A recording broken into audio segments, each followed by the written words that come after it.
Hey there, everybody. Once again, C4.3 sang, chapter 4, and just noticed that we are exactly 100 pages away from the end. So, full points there, I suppose. So, anyway, they picked up the staging the next day where they had left off. Helva had the feeling none of the Korviki had left the stage or were even aware that the troop had been away. Did they control time as well as energy? Was time, as one Alfecan theoretician maintained, merely another emission of energy? Her perceptions were more acute today. She had control over her envelope and the sensory data it constantly received, and while the others were beginning to act, Ansra was consciously damping down. Manager approached Ansra in front of it all, just before the time was up. There is no logical reason to withhold energy. Conservation is not the aim of this experiment. We are assessing the effects of this form of energy expulsion on the pressure sensors and dominance factors. You inhibit this experiment. Therefore, lose energy as the equitive factors require. Or, a ripple of pressure and color answered Ansra's ultimatum. The envelope will be permanently emptied. I will not go back to that perverted seascape to be insulted and degraded in public, Ansra declared. She was rather magnificent, Helva thought, even if she left her audience unmoved. That is sufficient, Ansra Colmer, Crane said quietly, rising from the couch, his voice glacial, his eyes stony, his attitude unbending. You have made your personal preferences and private opinions known to each and every member of the cast. However, there is more at stake than personal differences, and everyone here has been exceedingly forbearing with your whimsies and little schemes. You will go back tomorrow, and you will, as you were advised by the manager, lose energy as the equitative factors required. And who's going to make me? Ansra struck a pose with that challenge. Any one of us, honey, Naya Tubb replied, forestalling Chadress and Davo, who began to rise from their seats. Any one of us would be glad to make you. In fact, you might find that when we got through with you here, that it would be a relief to get into that Korviki envelope. You wouldn't dare! Helva wondered whether Ansra, having taken a stand, was too hard-headed to retreat, or unable to believe that one of her standing would be viable. Fortunately, she was also a person who could not tolerate physical pain, and a half-dozen open-handed blows from Naya were an effective proof and promise. Oh, no, you don't, honey, Naya cried, grabbing Ansra's arm as the sobbing woman headed for the cabin. You're not moving from my side because I don't trust you out of my sight. Now you sit down and you'll eat and you'll behave. And tomorrow you'll be the best Juliet that's ever trod air. That scene, on top of the psychological exhaustion of rehearsing on Beta Corvae, drained everyone's reserve. Chadras and Kurla passed around liquor bulbs and high-protein soup. As soon as they ate, people drifted off onto their bunks and meshed in. Keep Naya and Ansra on their observation, Helva, will you? Chadras suggested. There's something different about him, Helva realized. A new depth. Oddly Korvikian. Do you think she will play now? Helva heard Kurla asking Crane. The two were last awake and seemed unable to separate. Her color was that of anger-fear composite. Crane stopped short, staring down at Kurla. You're thinking Korviki. She laughed, her eyes dancing. It's contagious, isn't it? Like assuming the characteristics of a part you're playing. See, even a rank amateur like me takes up the tricks of the trade. You transfer into a very solid, warm presence on Corvi, my dear. The laughter caught in her throat, and her eyes were filled with a haunted yearning. They seemed to be a breath away from a kiss when Prane, a garbled sound issuing from his throat, whirled away down the corridor. Ansra lost energy the next rehearsal in such goodwill that they were able to run completely through the play. Prane was so pleased with the result, he informed manager that they would give the first complete performance. My energy group is excited to experience the total pressure dominances of these envelopes, the manager replied, emanating the lavender purples that Helva equated with pleasure in Corvikia. Your entry here is convenient? Prane agreed heartily. If this emission is satisfactory, Chedrus asked, shading his dominance with the sharply controlled waste of deference to a superior force. Will Corviki entity then undertake a transfer of our patterns so we may fulfill our contract with you? Affirmative, for it is evident that there is a loss of ego entity superior to the programmed minimum. Entropy could exceed basic energy requirements. Helva felt she'd better analyze that statement in the moment she returned to herself. It sounded ominous to Helva, but not to her imprinted self in the Corviki envelope. Such a split of personality could be dangerous indeed. Once back on the ship, it was easier to spot those who were psychologically twisting their orientation. They tended to express themselves in Corviki terms, as Prane and Chedros had done the night before. The only one who seemed impervious was Ansra, but then Ansra was so wrapped up in her personal grievances, she had no energy. There I go, moaned Helva, for objective experiences. Oops, I forgot my water. Well, the show must go on. Opening night on Beta Corviki was a white-hot, frenetic triumph as far as the Corviki acceptance of this form of energy loss was concerned. Beyond the stand of fronds were masses of Corviki, pulsing, throbbing as they absorbed the cast's emissions, to all appearances starved for this form of energy. Helva could feel her Corviki envelope swell to indiscernible dimension as the feedback resulted in thermal reaction, giving her an unlimited mass to energize to a high excitation level. Yet she was also aware that the Corviki audience understood the conflict of the two warring energy groups, of the desire of the two new but not shallow entities to combine into a new force group, of the energy stoking of herself as the nurse, of the brilliant light of beta particles exchanged by two new entities, swearing neutron coalitions, and, finally, forced to expend the vital energy of their cores to bring the warring groups to the realization that coexistence was possible on their energy level.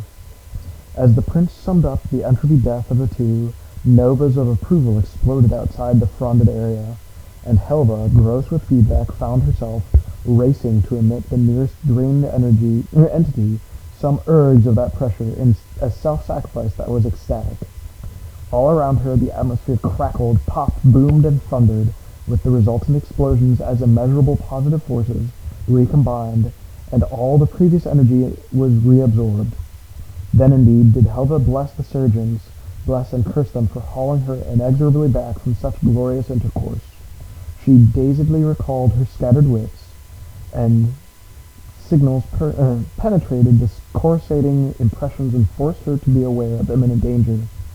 Lax figures lay, lifeless puppets, with no more sign of vitality than the slight rise and fall of their chests. Scared, Helva tripped the transceivers.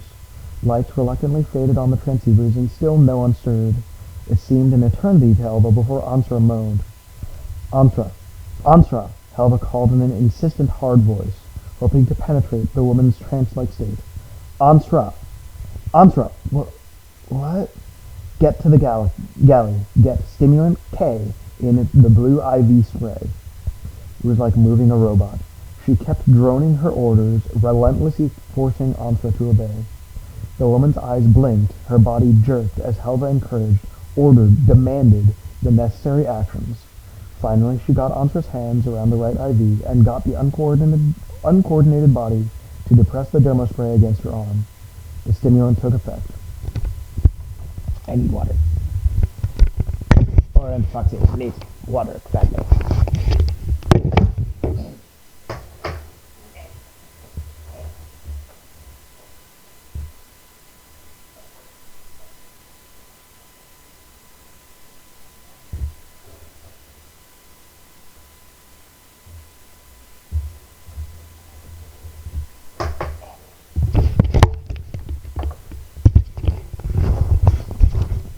Now watch as I read a book and also drink water.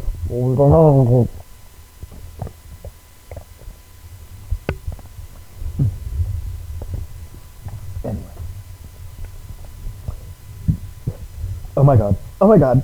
Armstrong muttered hoarsely. Oh my god. Armstrong, give them all injections. Move, woman, move! The actress was still little better than an automaton, so Helva took advantage of her willingness to make her give Kurla and Prane the first injections. Then, Chudras. It was a stunned group who returned to their former bodies. I don't think I can go back there, Ascaris told Prane in a hoarse tremolo. He put both hands on his temples where the receiver had left a red band. Never thought to see the day I couldn't face an audience because they liked me too much. But, man, that place is... His eyes widened with a terror he mastered. I almost said pure entropy. He laughed. That's what's wrong with it. Crane, looking as drained and haunted as the others, managed a weak smile. There is no question that we have been overwhelmed by an unpredicted reaction at this moment, and he paused to emphasize the phrase. I would find a return engagement inconceivable. Inconceivable! No discussion now. We need to convert mass, in the parlance of our hosts, into much-needed energy and to conserve our emissions. But I want to say how very, very proud I am of you all. It was as well, Helva knew, for the cast could not have accepted, in their present enervation, the devastating truth of their captivity. The silence of the ship was unbroken, even by Prane's nightly litany. Helva, too, found herself close to the verge of unconsciousness, too fatigued to worry about the problems of the morrow. Hello, sweetheart. I love you. You're very cute, but we already went out for a walk, so you don't need to go out again. I know this for a fact. The next day brought no visible change. Everyone was still enervated. Kurla turned professional and roused those seeking oblivion in slumber to take high-protein meals and massive therapeutic IV sprays. Towards the evening of that day, Helva got Chudras alone in the galley for a conference. We'll have to put it off as long as we can, Helva. These people are drained dry. I know. And he shook his head slowly. How are you doing? Helva temporized. I always maintained shell people are as human as anyone mobile. I know it now. I'll find it extremely difficult to go back to Beta Corvus myself. Only I know we have no choice. What do you mean, Helva? Chudras didn't have enough energy to be more than mildly curious. What, you want to go outside on the balcony? You go outside? At the balcony? Watch the peasants? See cats and squirrels? Okay. But I'm not going out there with you. I am busy. Come on out.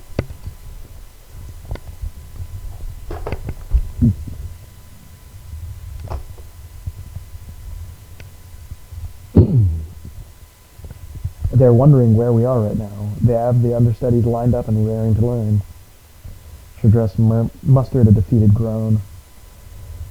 How can we ask anyone here to undertake that? As I said, Chudras, we have no choice. I don't follow you. There's a little block on my lead in my power sources. I couldn't even dodge a meteor if I had to. Chudras dropped his head into his hands, his whole body shuddering. I can't go back. I can't. You don't have to go back. Not right now. Lord, you don't even have the energy to put on a transceiver, she said, deliberately misunderstanding him. It's up to me. What's up to you? Prane asked, drifting into the galley. I'm going down to explain our absence. Well, on the contrary, Prane objected, trying to straighten his shoulders, but all he managed was a directionless lurch against the warming units. I'm the director. I should explain our inability to fulfill our contract. Chudras groaned in distress. You're out on your feet, Prane. Chudras too. I'm going. That's final. Chudras will discuss this further when I get back, she ordered. Chudras? She prompted until he nodded his acquiescence. Pain assailed Helva's mind in a brief flicker of thought as she re-entered the Corviti envelope. The myriad tactile sensations from her trailing appendages indicated the presence of several strong pressure dominances. How was she able to explain human frailty to these masters of pure energy? The atmosphere, however, was unusually free of energy emissions. Manager, dark, and full of rich, discreetly contained, mm. Manager, dark and full and rich, discreetly contained his mass of energy dominances. The others ranged beyond him at courteous distance. Must be the understudies, she thought. If a Korviki had compassionate levels in his consciousness, surely the manager was activating them, for he was, patient as Helva struggled to present the explanatory equation, pointing out the unresolvable fraction. He replied, in a show of depletion that could only be an apology, that the unprecedented feedback and the production of an unstable reaction mass had resulted in such entropy for the visitors. However, they had themselves as the cause.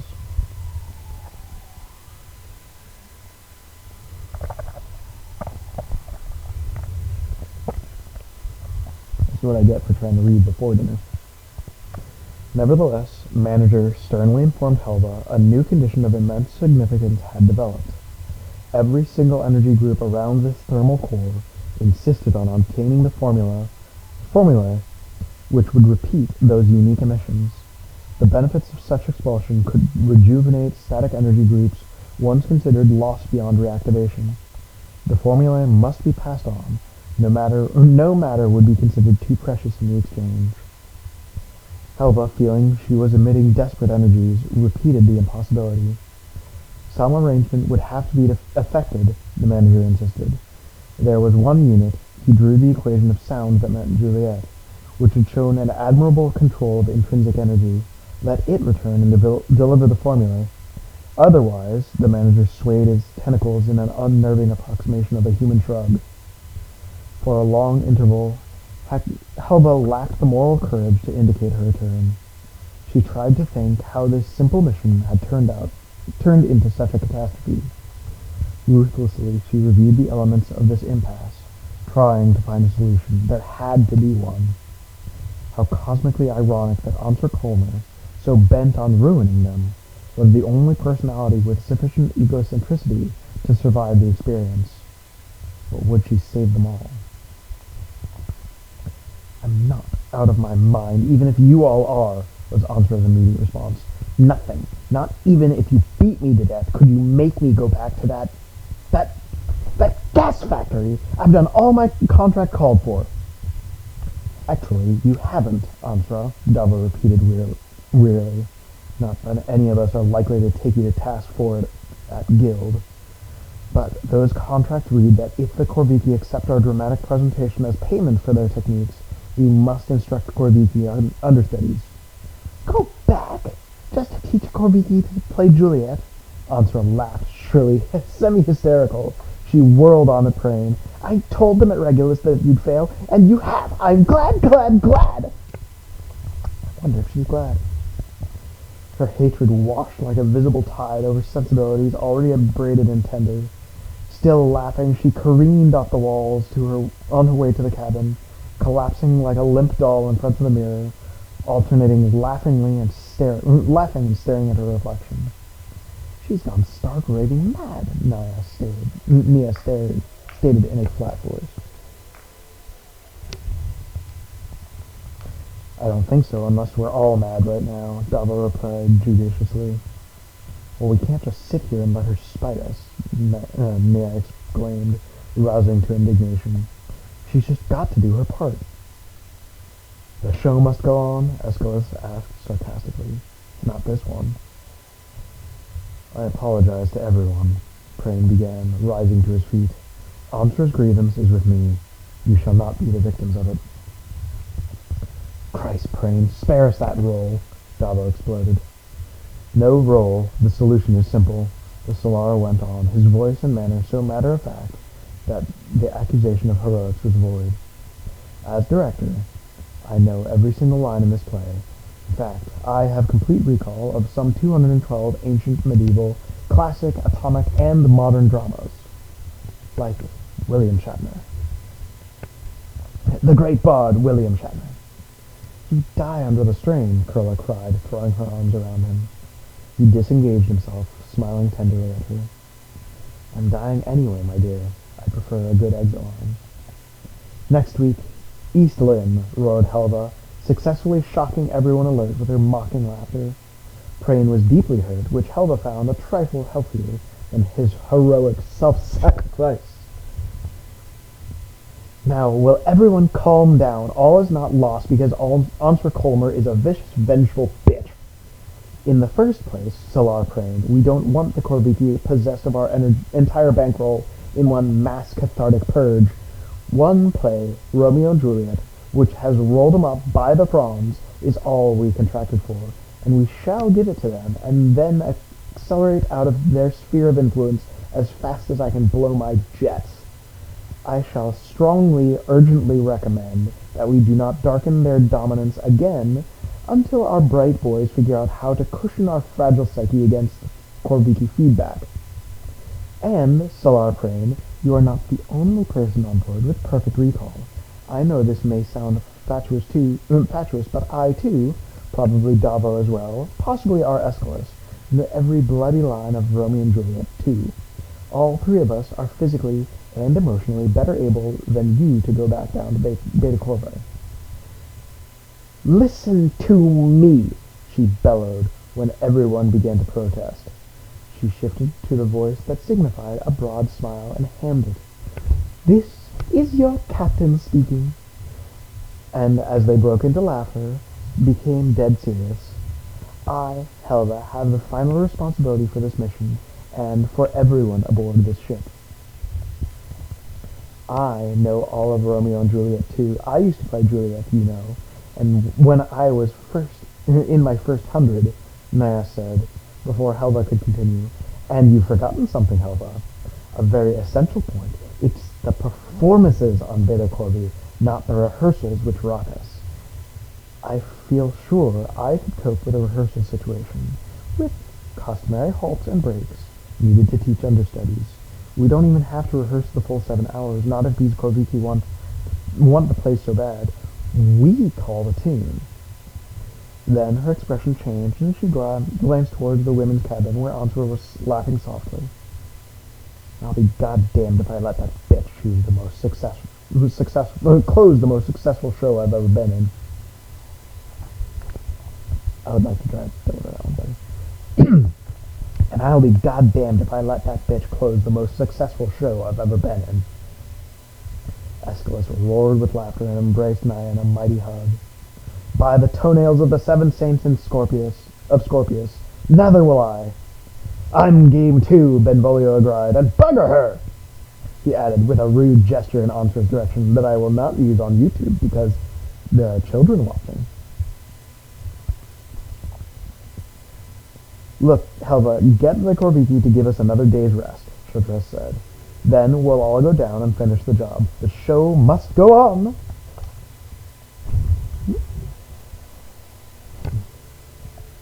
Who'll do Juliet? Davo asked, and then answered his own question by pointing directly at Kurla.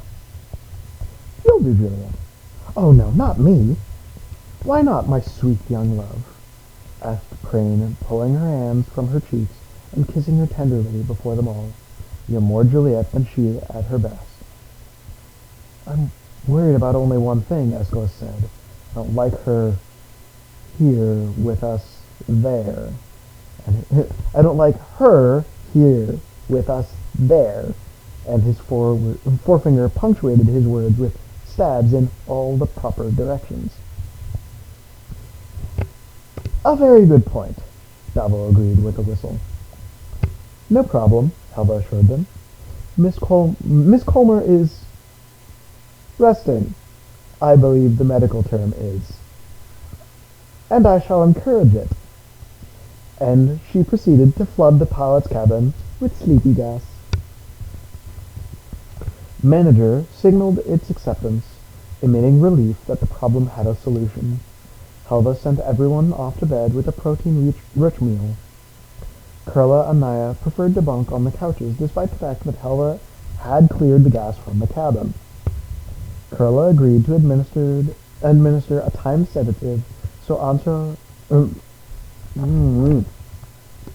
Kurla agreed to administer a time sedative to Ansra to keep her unconscious while there was no one on the ship. The cast voted to limit the first rehearsal to 4 hours. However, all apprehensions vanished when it became evident to the troupe that the understudies were very discreet with their energy emissions. In fact, back at the ship again, there was a mood close to hysterical relief. "Ah, those Corviki are the quickest studies I've ever worked with. Tell them once and they don't forget," Aeschylus exclaimed. "Yes, they are holding back, aren't they?" Dallo agreed. "But will they know how to emit, to make the show come alive? I mean, there's that old difference between amateur and pro." "Good point, Davo," Crane said. "And once I discussed with manager, I talked over unconserved energy levels with him, and he assured me that he had taken measurements during our performance so that they will know when to emit an energy to produce the proper reactions." "He has great dominance, that man. Great dominance indeed." "And a fine sense of level integrities, too," Chudras added, nodding thoughtfully. "You sound more Corviki than human," Naya said, in her droll way. Crane and Chudras looked at her, their expressions puzzled. "What do you do?" Kurla agreed. "What are you up to, fucker? You got a bug up your nose? Opal, back away from the railing. Thank you. Good girl. What, you got a bug up your nose?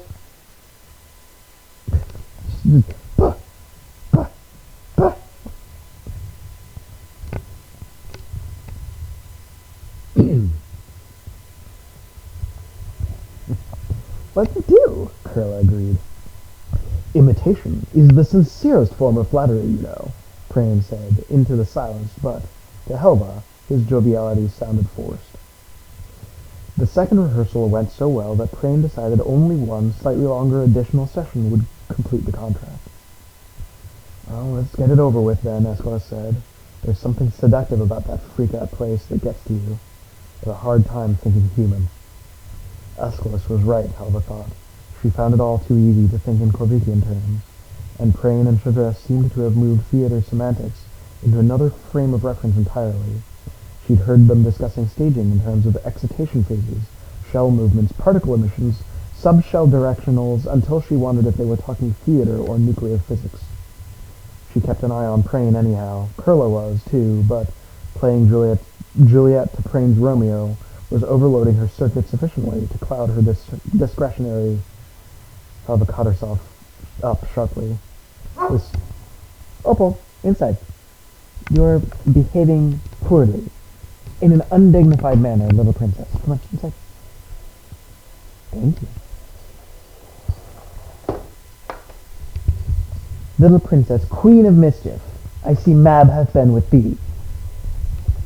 "Old Puck." "More Puck than a Mab about thee." Mixing up my literary references.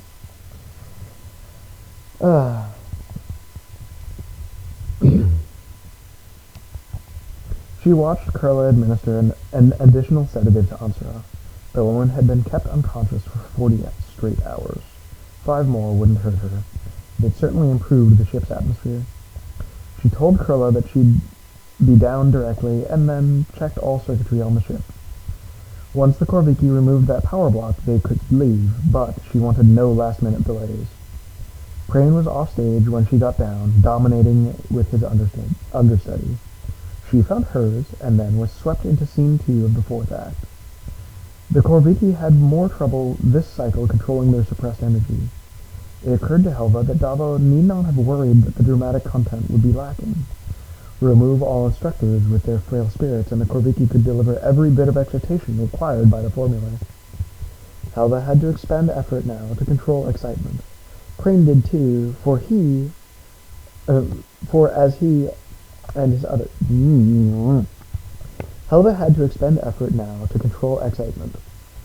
Crane did too, for as he and his understudy, the 2 Balthasars beside them, waited to enter the churchyard for Romeo's death scene, he seemed to be leaking energy. "The time controls are fixed," he asked nervously. "They cannot be altered." He was on before Helva could answer. The rehearsal was soon over.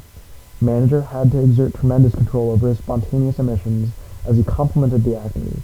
He announced that the information on isotope stabilization had been sent to the ship in a specially prepared container, and that the ship's power had been unblocked. He kept emitting on such a broad band that Helva felt the insidious tug of entropy and resolutely made her farewells. Transferring back, it took her a moment of regret that seemed an eternity, to get her bearings.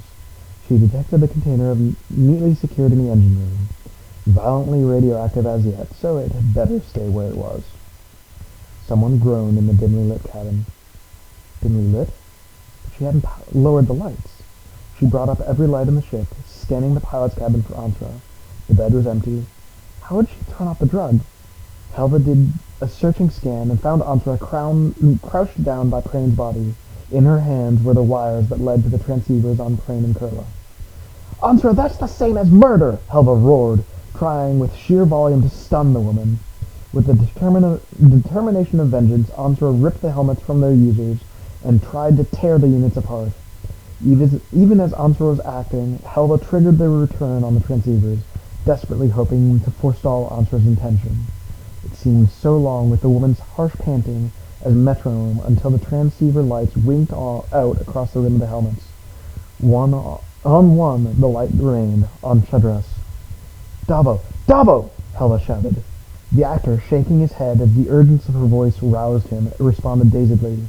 Then he saw Antra, saw what she was doing, and launched himself at her.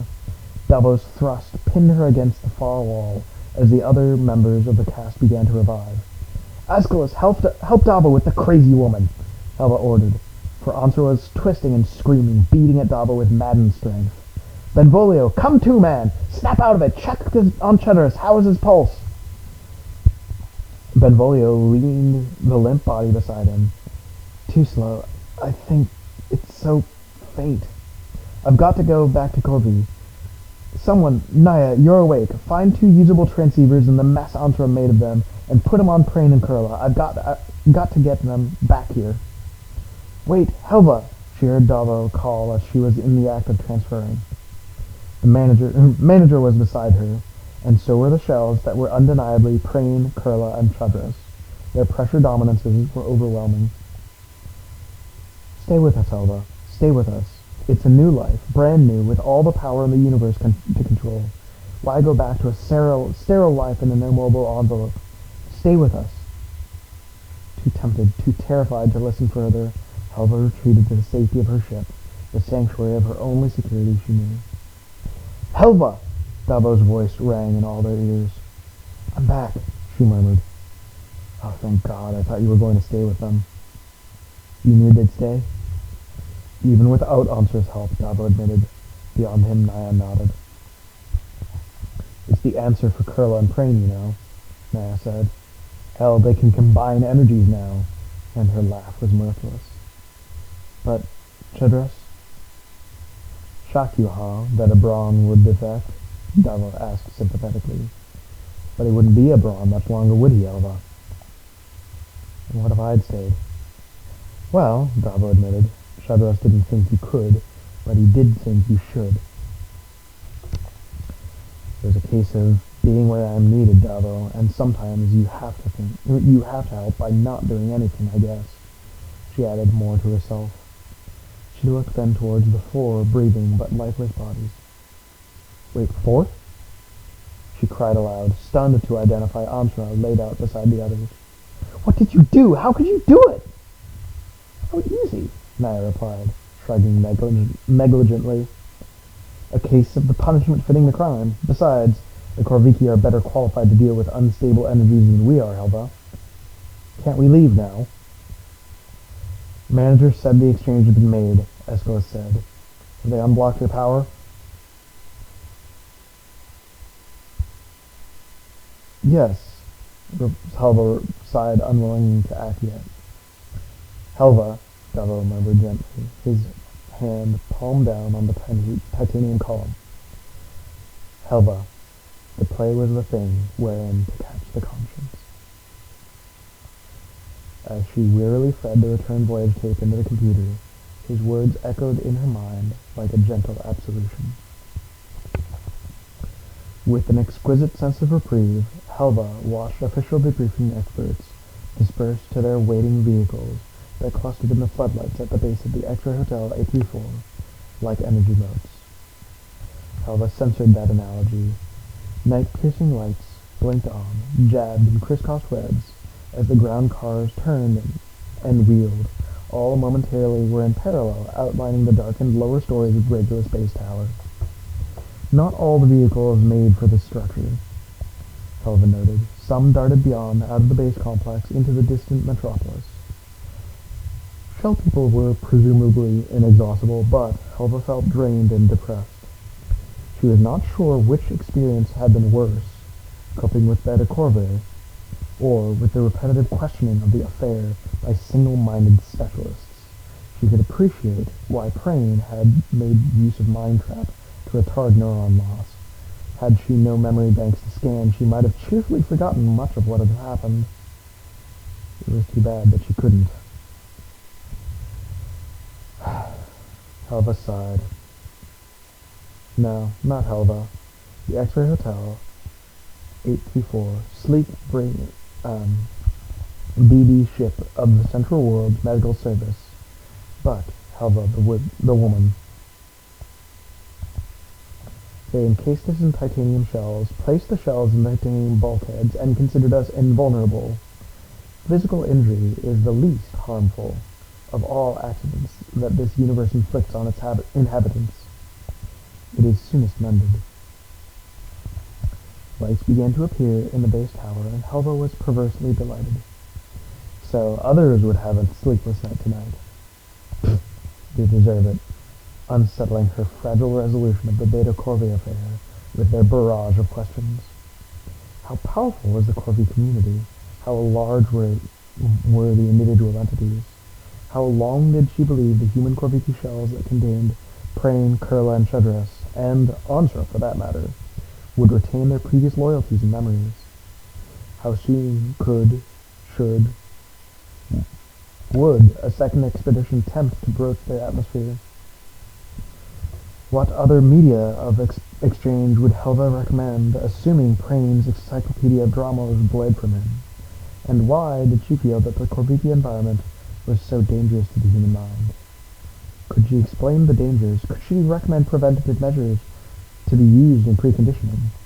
There was no consolation in the fact that every other member of the expedition was also being closely interrogated, prodded and probed, physically as well as mentally.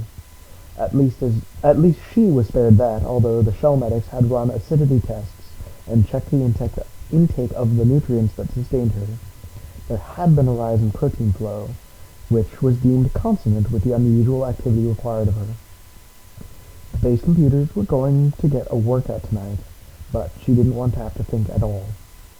Not about the Corviki, at any rate, nor about the 4 humans who had opted to remain in the Corviki shells, to exchange and lose energy in a new suborbital. I don't want to think at all, Helva said aloud. Restlessly, she scanned outside, her glance reaching brieflessly the lighted windows in the Braun barracks. No, she felt no desire to place a call there. She hadn't the requisite flexibility to enjoy contact with new personalities. Usually, such a reviving and stimulating experience for her. She didn't want either to be alone tonight. This time, I get a Braun before I move a centimeter from this base, she vowed. The service seminary, where Jenin lay buried, was mercifully lost in darkness kilometers across a huge base field, but she began to feel that distance psychologically diminishing. Rather than dwell on the closed chapter of her life, she masochistically viewed the last few hours. Had she really given them all the information available to her? Was she subconsciously withholding a single important fact or minor observation? Had she really analyzed the schizophrenic trauma of the human mind on the Corviki shell, or in the Corviki shell? Had she...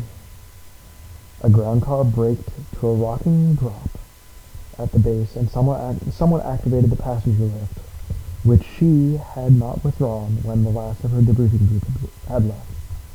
Who in the hell? Power alarm! A sharper voice reassured her. In the supervisor's curt way. Okay.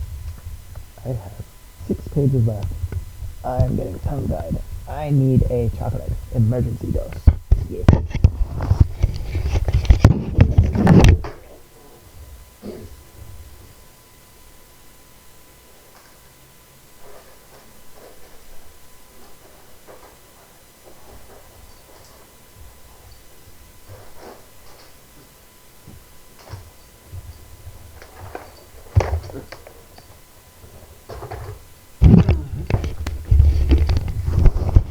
So there's a lovely fudge place up near the Pennsylvania border.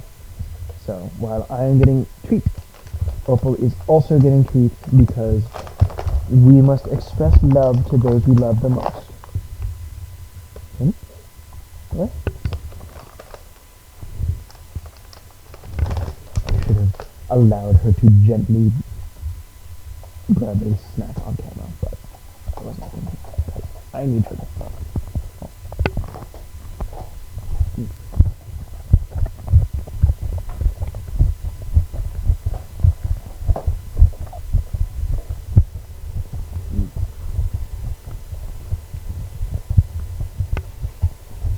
Forgive me, I was starting to feel a little fuzzy, so yeah, definitely needed sugar. Now, who in the hell?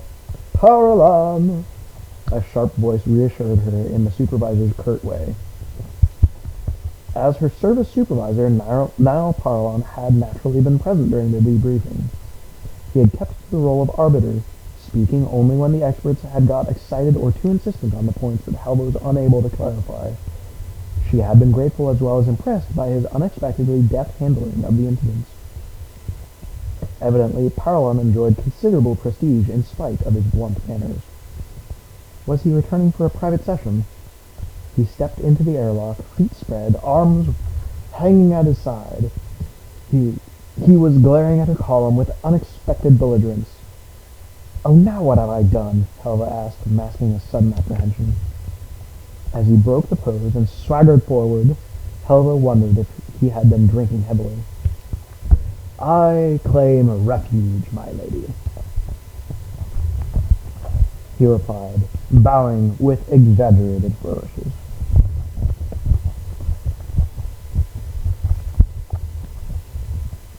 "And a cup of coffee?" "Oh, you're all out. Those fardling circuit clowns drank it all up.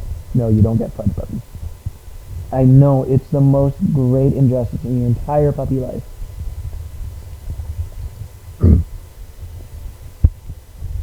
"And a cup of coffee?" "You're out of it. Those fardling circuit clowns drank it all up. But you're off bounds and incommunicado as far as Suncom knows. My orders, my love. So you're the safest place for me to be. You're not in trouble over the data corvée?" "Trouble?" And he sat down on the couch, facing the column, suddenly collapsing limply back against the cushions. "Ah, hell no! Not my Helva gal. Not Niall Parlon, supervisor extraordinary. But we are." And a wild sweep of his arm suggested a galactic rather than service parameters. "Well, you're not to be bothered, and I'm not to be bothered, and by morning maybe the old brains will be ready for more draining and dredging, and..." His voice ground down to a whisper. Helva thought he had gone to sleep, but then she saw that he was regarding her through narrowed eyes. "Did anyone remember to tell you how far you exceeded optimum expectation? Did the chief remember to mention you've got 2 more commendations from your distinguished record? And a whopping bonus!" He pounded on the couch in emphasis. "You'll pay off if you keep at this rate." Then his voice softened. "Did I remember to thank you, Helva, for pulling off a lousy, fardling, stinking job I conned you into?" Not by you, Paralon. Ha! Niall arched his body to let out a burst of laughter before he sat back into the cushions. Well, you did a great job, gal. I don't think another ship could have pulled it off. Well, maybe another ship would have brought all of its passengers back. Of all the noise and fardels, Helva, and Paralon sat straight up. I don't need that kind of irrational thinking from you. Crane and Kurla had their own reasons for transition, and so did Chadras. All three profited. As for Answer Colmer, best place for that bitch. Outsmarted herself for once. There is true justice in the universe, and the Korbiki never heard of Hammurabi. He lay back again, lacing his fingers behind his head. I like to see him sweat, those naughty bastards in procedures, he chuckled. Whatever the bodies, wouldn't a decent burial be dictated by now? Why? The bodies are still clinically alive, Helva. Your body is clinically dead, he added with utter disregard for the tacit strictures on that subject in the presence of a shell person. And neither you, nor I, nor anyone else in this base tonight thinks that you're a zombie. What does constitute health, Helva? The lack of a mind, or soul, or what have you? Or the lack of independent motion? I mean, you're mobile enough, my pet, and you can't move a muscle. You are drunk, Niall Paralon. But tomorrow I shall be sober, but you shall still be in a suitcase. Oh no, Paralon's a long way from drunk. I'm just hanging loose, gal. Hanging loose. He sat up in a single movement that denied any impairment of motor control. Ethically, socially, you delivered 4 corpses to that fleet ship outside of Beta Corvi. 4 mechanically functioning, but empty husks. And their original inhabitants, owners, what have you, won't be back in them. He was on his feet, striding towards Helva. There's your chance now. Opt out into Kurla's body if the youngest, or Ansro's, or Chadras's for that matter, if you'd like to change of pace. For one blinding second of whirling possibilities, Helva considered the staggering proposal, as she had fleetingly considered remaining on the Corby shell. Had she really presented an unbiased report to the specialists? Presuming, of course, that I want to be a mobile human, remember, Paralon, she managed to answer in a reasonable voice. I've just been in another body. I find I prefer myself. Paralon was staring at her with an inscrutable intentness. He put one hand out to stroke the smooth metal on the exact spot where the seam closed access to the inner shell. Well put, Helva. Well put. He turned and walked to their galley. He was dialing for soup, not a stimulant, Helva noticed with relief. He sat down again in the main cabin before he broke the heat seal. The wisp of escaping steam seemed to mesmerize him, for he shook his head as the pop of the release top broke a semi-trance. I didn't think you got it. Or I didn't think you'd go it, he remarked in a casual tone. Why did you ask, then? Testing, Supervisor? He glanced up, chuckling at the purring tone in her voice. Not you, my gal. I am not your gal. Irrelevant! And he took a careful sip of the hot soup. Well then, why did you ask? She insisted. It seemed like a once-in-a-lifetime chance to get you out of that titanium chastity belt. I have been out, on Corvi. Tried it once and didn't like it. What, movement? Freedom? She asked, deliberately ignoring the double meaning expressed in the cocked eyebrow and the malicious grin on Paralon's face. Physical movement, he qualified, his manner wary. Physical freedom. Define physical. As this ship, I have more physical power, more physical freedom than you ever will know. I think, I feel, I breathe, my heart beats, blood does flow through my veins, my lungs do not work, not as yours, but they are functioning. My lungs do work, not as yours, but they are functioning. So are the hearts and veins and lungs of those 4. 4 nothings in the life support room of the base hospital, but they are dead. Am I? Well, are you? You're drunk, Paralon, she accused in a flat, cold voice. I'm not drunk, Helva. I am discussing a deep moral issue with you, and you evade me. Evade Nile Paralon? Or Supervisor Paralon? Nile Paralon. Why are you discussing this deep moral issue with me? With Helva, Nile Paralon? Unexpectedly, he shrugged and leaned back, his shoulders sagging as he lapped his fingers around the soup cup and regarded its contents moodily. Passes time, he said finally. We both have time on our hands tonight.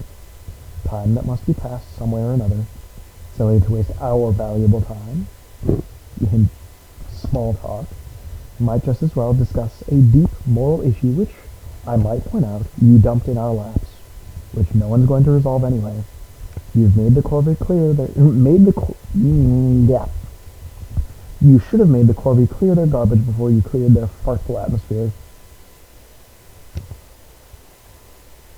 It actually says fartful atmosphere. For a gas giant.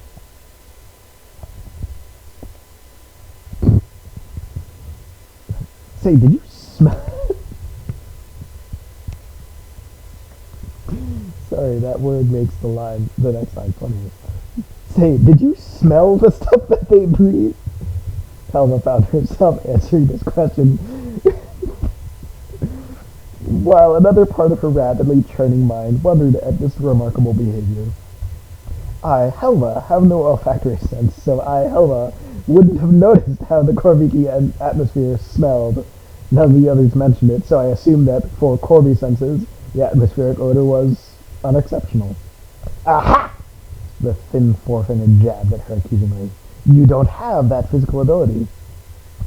Nor am I sure that I want it, except to smell coffee, which everyone says is particularly pleasant. Remember to order some in the morning.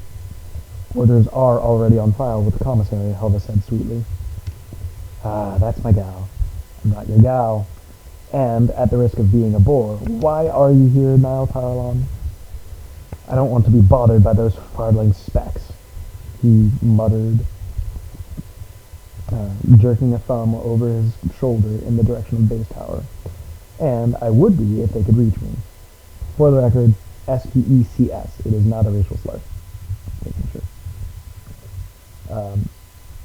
And I would be if they could reach me. They can't because CENTCOM is not allowed to admit any calls to you, Helva, X-Ray Hotel 824, until 0800 because you, Helva Magal, have had enough of them for one revolution, haven't you? His question crackled in the air. Don't deny it, he advised, when she didn't answer immediately.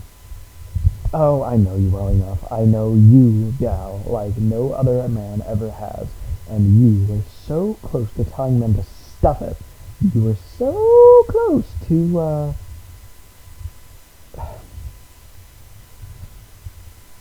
This assignment was a lot rougher on you than you'll admit. She said nothing. He nodded and took another mouthful of soup. You aren't drunk. I told you that. I hadn't realized. She went on in a light tone to hide the fact that she was actually deeply touched by this unexpected empathy. I hadn't realized that ship-sitting was a function of a supervisor. We have wide discretionary attitudes. And I am really incommunicado until 0800, or were you merely keeping me from meeting personable young Brahms?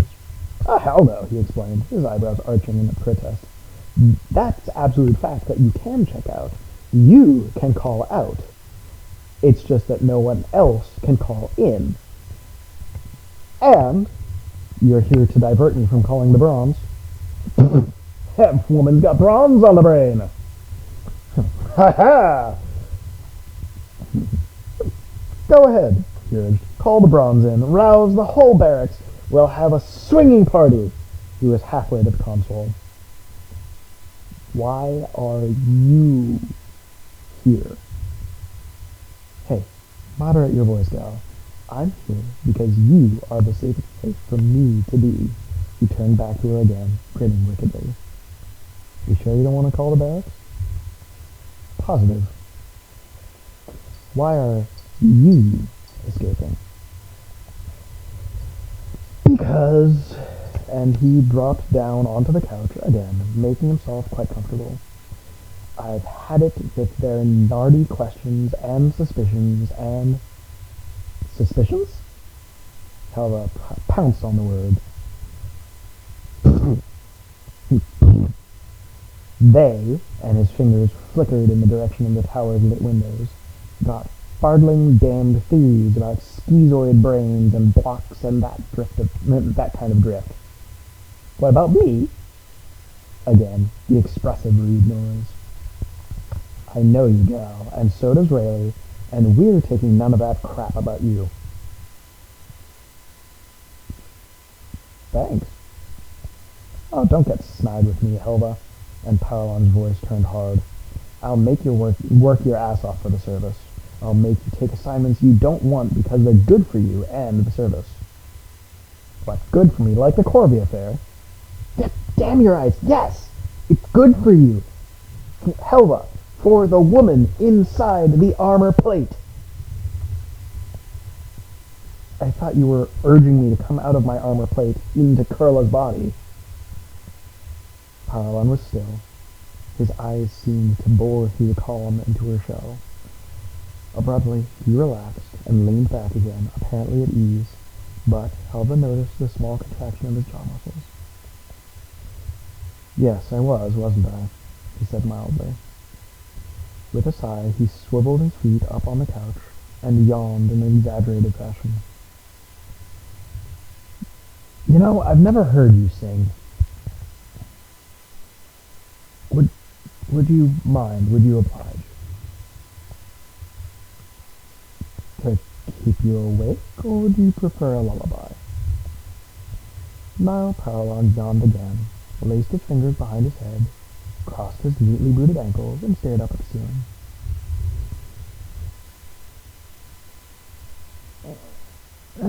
Dealer's choice. Surprisingly, Helva felt like singing. So, I will admit, I'm not a super huge fan of Paralon's character. Mostly because he just comes off so condescending. I feel like that last little bit was only acceptable because she's kind of in a military setting, which means that he can do that whole super macho, I get to choose what's best for you kind of thing. So I will also say that the last time I read the next chapter, it did make me a little uncomfortable, so I'm going to reread that. I'll probably put a warning on the description just to go, hey, these are topics that are going to go over. If I remember correctly, there's not a whole lot in that chapter that will make the last chapter of the book more confusing. But we'll burn that bridge when we come to it. But anyway, I'm grateful that you guys could join me and dear sweet baby Opal, who is laying by the door looking adorable and sleeping. And I hope you have a lovely evening. So, get some rest. And just remember, people can hate without knowing anything about you. And I can love for exactly the same reason. So, get some rest. Do your best. And it'll be okay. Good night.